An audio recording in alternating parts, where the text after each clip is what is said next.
Chapter 5.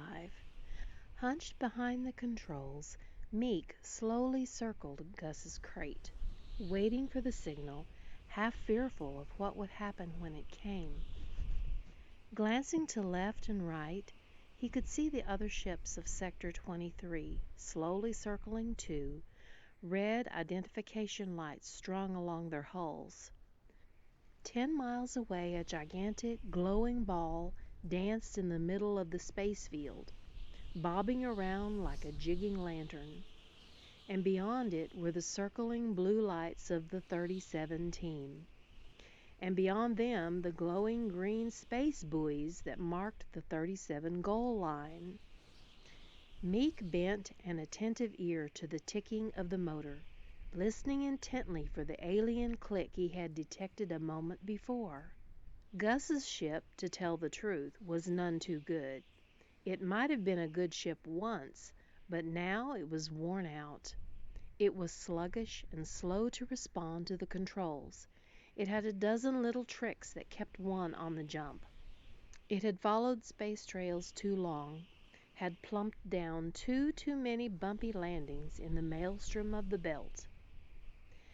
Meek sighed gustily. It would have been different if they had let him take his own ship, but it was only on the condition that he use Gus's ship that 37 had agreed to let him play at all.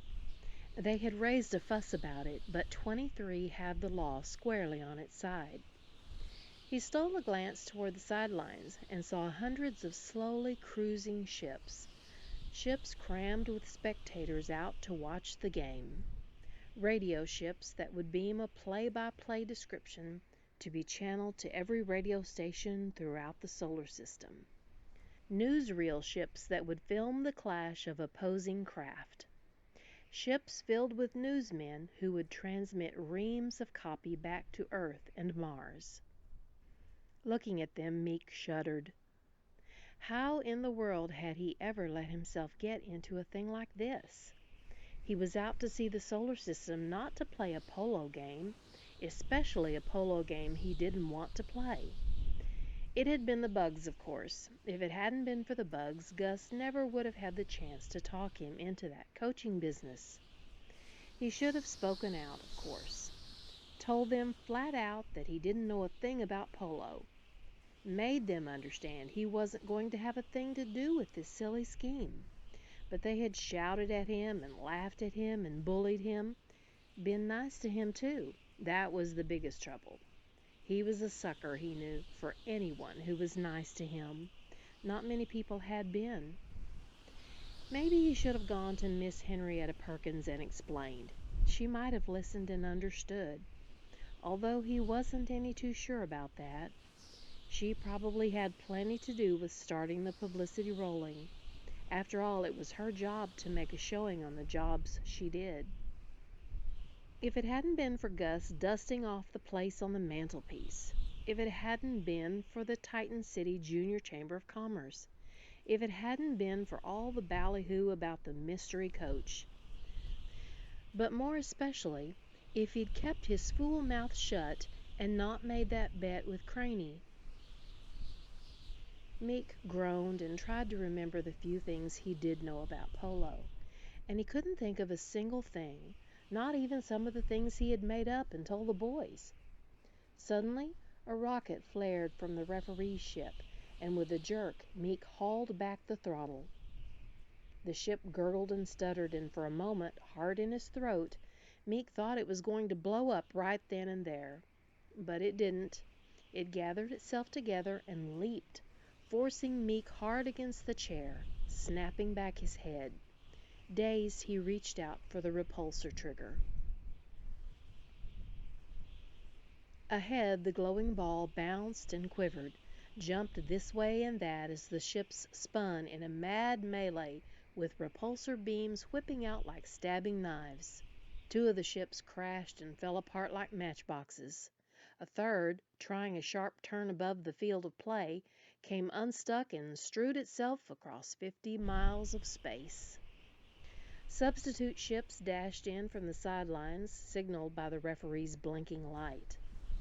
Rescue ships streaked out to pick up the players, salvage ships to clear away the pieces. For a fleeting moment, Meek got the bobbing sphere in the crosshairs and squeezed the trigger. The ball jumped as if someone had smacked it with his fist, sailed across the field. Fighting to bring the ship around, Meek yelled in fury at its slowness. Desperately pouring on the juice, he watched with agony as the blue-lighted ship streamed down across the void, heading for the ball. The ship groaned in every joint, protesting and twisting as if in agony as Meek forced it around. Suddenly, there was a snap and the sudden swoosh of escaping air. Startled, Meek looked up. Bare ribs stood out against star-spangled space. A plate had been ripped off. Face strained behind the visor of his spacesuit, hunched over the controls, he waited for the rest of the plates to go. By some miracle, they hung on. One worked loose and flapped weirdly as the ship shivered in the turn. But the turn had taken too long, and Meek was too late. The blue-lamped ship already had the ball, was streaking for the goal line. Jensen somehow had sense enough to refuse to be sucked out of goalie position, and now he charged in to intercept. But he muffled his chance. He dived in too fast and missed with his repulsor beam by a mile at least. The ball sailed over the lighted buoys, and the first chukker was over with 37 leading by 1 score. The ships lined up again. The rocket flared from the starter ship, and the ships plunged out. One of 37 ships began to lose things. Plates broke loose and fell away. A rocket snapped its moorings and sailed off at a tangent, spouting gouts of flame. The structural ribs came off and strewed themselves along like spilling toothpicks. Battered by repulsor beams, the ball suddenly bounced upward, and Meek, trailing the field, waiting for just such a chance, played a savage tune on the tube controls. The ship responded with a snap, executing a half roll and a hairpin turn that shook the breath from Meek. 2 more plates tore off in the turn, but the ship plowed on. Now the ball was dead ahead, and Meek gave it the works. The beam hit squarely, and Meek followed through. The second chukker was over, and the score was tied. Not until he was curving back above the 37 goal line did Meek have time to wonder what had happened to the ship. It was sluggish no longer. It was full of zip, almost like driving his own sleek craft, almost as if the ship knew where he wanted it to go and went there. A hint of motion on the instrument panel caught his eye, and he bent close to see what it was. He stiffened. The panel seemed to be alive, seemed to be crawling. He bent closer and froze. It was crawling. There was no doubt of that. Crawling with rock bugs. Breath whistling between his teeth, Meek ducked his head under the panel. Every wire, every control was oozing bugs. For a moment he sat paralyzed by the thoughts that flickered through his brain. Gus, he knew, would have his scalp for this, because he was the one that had brought the bugs over to the rock where Gus lived and kept the ship. They thought, of course, they had caught all of them that were on his suit, but now it was clear they hadn't. Some of them must have gotten away and found the ship. They would have made straight for it, of course, because of the alloys that were in it. Why bother with a spacesuit or anything else when there was a ship around? Only there were too many of them. There were thousands in the instrument panel and other thousands in the controls, and he couldn't have brought back that many, not if he had hauled them back in pails. What was it Gus had said about them burrowing into metal just like chiggers burrow into human flesh? Chiggers attacked humans to lay their eggs. Maybe. A battalion of the bugs trooped across the face of an indicator, and Meek saw they were smaller than the ones he had seen back on Gus's rock. There was no doubt about it. They were young bugs, bugs that had just hatched out. Thousands of them, millions of them maybe, and they wouldn't be in the instruments and controls alone, but all through the ship. They'd be in the motors and the firing mechanisms, all the places where the best alloys were used. Meek wrung his hands, watching them play tag across the panel. If they had had to hatch, why couldn't they have waited? Just until the game was over, anyhow. That would have been all he'd asked. But they hadn't, and here he was, with a couple of million bugs or so right smack in his lap. The rocket flared again and the ships shot out. Bitterness chewing at him, Meek flung the ship out savagely. What did it matter what happened now? Gus would take the hide off him, rheumatism or no rheumatism, as soon as he found out about the bugs. For a wild moment he hoped he would crack up. Maybe the ship would fall apart like some of the others had, like the old one Ha She the poet had written about centuries ago. The ship had lost so many plates that even now it was like flying a space-going box kite. Suddenly, a ship loomed directly ahead, driving from the zenith. Meek, forgetting his half-formed hope of a crack-up a second before, froze in terror, but his fingers acted by pure instinct, stabbing at keys. Although in the petrified second that seemed half an eternity, Meek knew the ships would crash before he even touched the keys. And even as he thought it, the ship ducked in a nerve-rending jerk, and they were skinning past, hulls almost touching. Another jerk, and more plates gone, and there was the ball directly ahead, with the repulsor beam already licking out. Meek's jaw fell, and a chill ran through his body, and he couldn't move a muscle, for he hadn't even touched the trigger, and yet the repulsor beam was flaring out, driving the ball ahead of it, while the ship twisted and squirmed its way through a mass of fighting craft.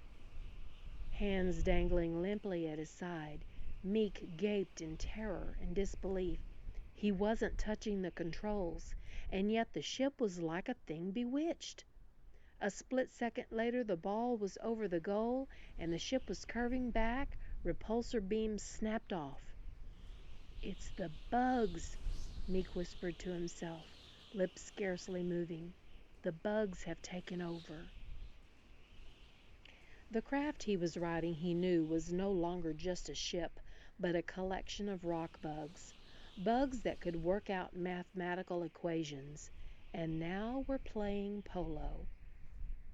For what was polo anyhow except a mathematical equation, a problem of using certain points of force at certain points in space to arrive at a predetermined end? Back on Gus's rock, the bugs had worked as a unit to solve equations, and the new hatch in the ship was working as a unit, too, to solve another kind of problem, the problem of taking a certain ball to a certain point despite certain variable and random factors in the form of opposing spaceships. Tentatively, half fearfully, Meek stabbed cautiously at a key which should have turned the ship. The ship didn't turn.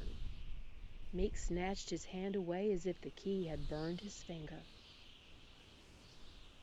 Back on the line, the ship wheeled into position of its own accord, and a moment later was off again. Meek clung to his chair with shaking hands.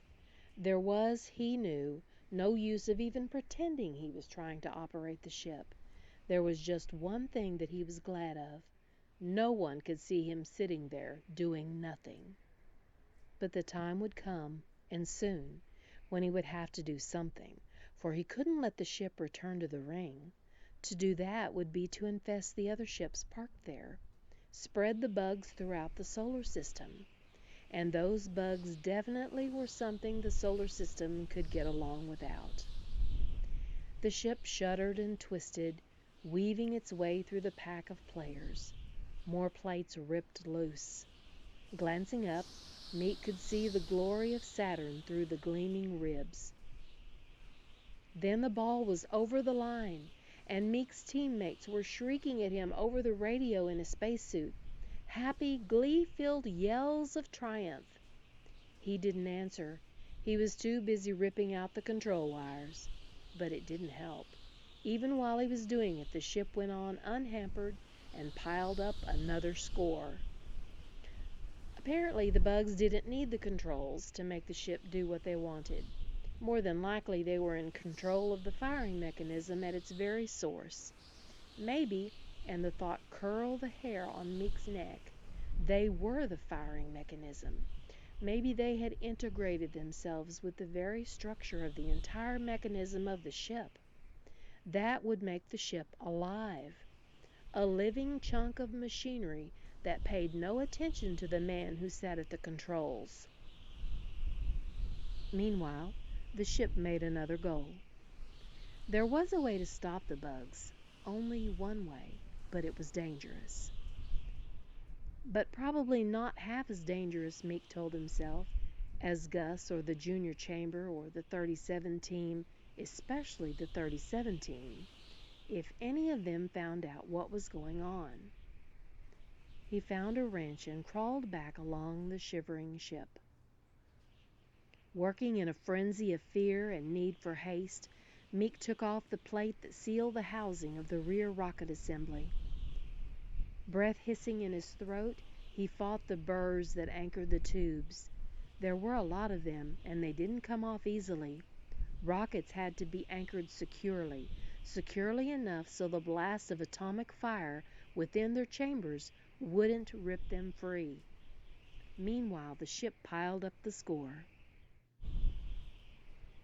Loose burrs rolled and danced along the floor, and Meek knew the ship was in the thick of play again. Then they were curving back. Another goal. Suddenly, the rocket assembly shook a little, began to vibrate. Wielding the wrench like a madman, knowing he had seconds at the most, Meek spun 2 or 3 more bolts, then dropped the wrench and ran. Leaping for a hole from which a plate had been torn, he caught a rib, swung with every ounce of power he had, launching himself into space. His right hand fumbled for the switch of the suit's rocket motor, found it, snapped it on to full acceleration. Something seemed to hit him on the head, and he sailed into the depths of blackness.